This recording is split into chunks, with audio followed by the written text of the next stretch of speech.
L'actualité locale et régionale en continu. Grand Lille TV, toute info. Bonjour à toutes et à tous et bienvenue sur Grand Lille TV. Nous sommes le jeudi 4 août. Merci de votre fidélité. En images, en 7 minutes, voici le journal préparé par l'ensemble de la rédaction avec, vous le savez, d'abord vos prévisions météo avec un temps de plus en plus clément. Aujourd'hui, quelques éclaircies annoncées cet après-midi. Un temps qui devrait rester sec. Le retour du soleil va se faire progressivement en cette fin de semaine.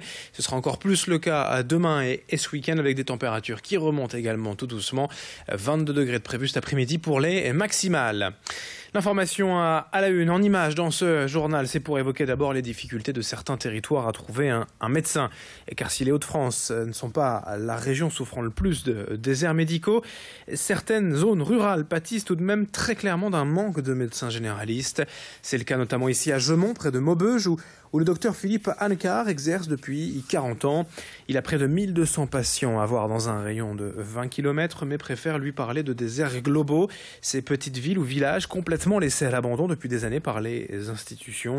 Également enseignant à la faculté de médecine de Lille, le docteur Hannequart accueille régulièrement des étudiants, des internes, pour les sensibiliser à son travail dans ces zones rurales, là où vivent d'ailleurs souvent beaucoup de personnes âgées, dépendantes de soins et de médecins.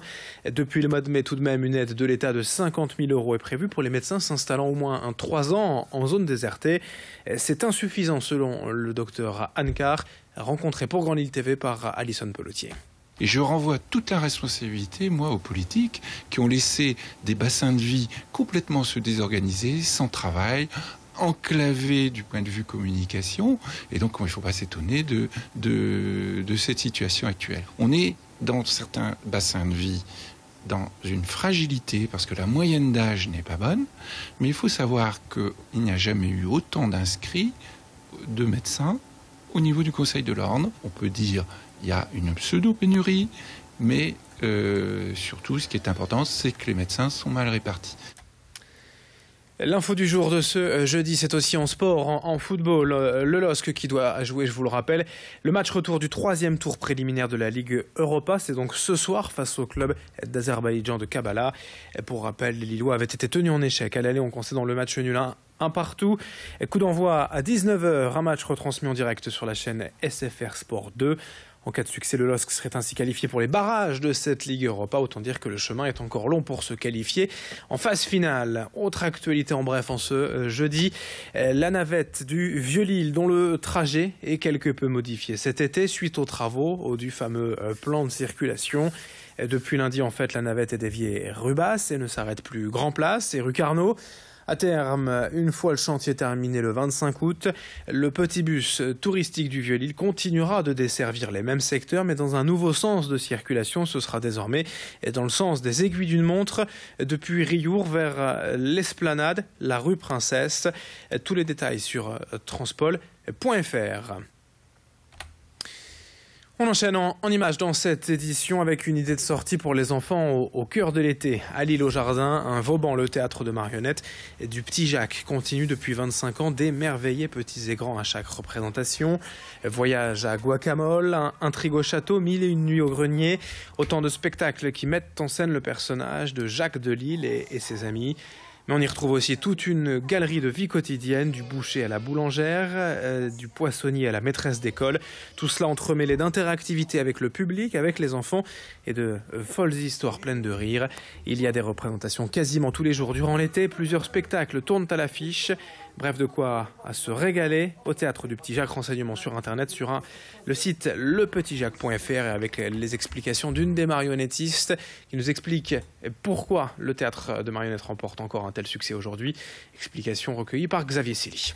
On a créé il y a plusieurs années maintenant les aventures du Petit Jacques avec toute sa famille. Donc on retrouve vraiment le village du Petit Jacques avec les commerçants, sa famille, ses cousins, ses amis, les méchants bien sûr, les mauvais garçons, les mauvaises filles, les mamies tout autour de Jacques. Donc je pense que les enfants qui viennent au théâtre s'identifient vraiment parce qu'on peut retrouver le boucher, la poissonnière, le coiffeur, voilà, les cousins, les copines. Donc, je pense qu'ils s'identifient vraiment aux aventures du Petit Jacques. Et d'autres images, enfin, pourraient évoquer le traditionnel Between Sti Bike Tour organisé dans quelques semaines, les 27 et 28 août prochains.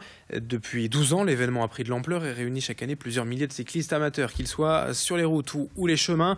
Pas de changement cette année, il y a les traditionnels défis pendant lesquels les cyclistes pédalent sur plusieurs dizaines de kilomètres en 2 jours. Il y a également les routes des Monts de Flandre que l'on peut faire à vélo ou VTT selon ses affinités et pour lesquelles les participants choisissent la distance qu'ils veulent parcourir.